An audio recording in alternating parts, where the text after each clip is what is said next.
So right here we have my 1997 GSR, and we're just replacing the alternator. It's a brand new alternator right there from Napa.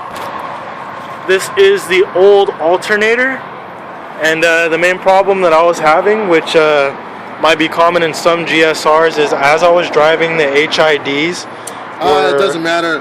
The alternator wasn't working. The mechanic said you had to remove the axle in order to take out the alternator. So we just used some common sense, and what we did was we unbolted the alternator. We removed the alternator bracket that is mounted to the engine block. We just actually removed one bolt and loosened the other one, and it swung out of the way. We disconnected the power steering hole so we have room, because otherwise it's crossing over here. We also removed the wiring harness. We didn't unplug any of the wiring harness. We just removed it from the firewall so we could slide it in and out like this. So we haven't tried to put it back in, but this is how we took it out. So as you can see, it does fit in there.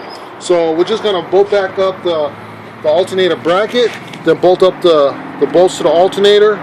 There's only two plugs on the alternator. There's one that plugs in, and then there's a negative ground. I believe it's a negative. It just hooks up to the top of the alternator. And the belt, the top bolt, you undo it, that releases the tension on your belt.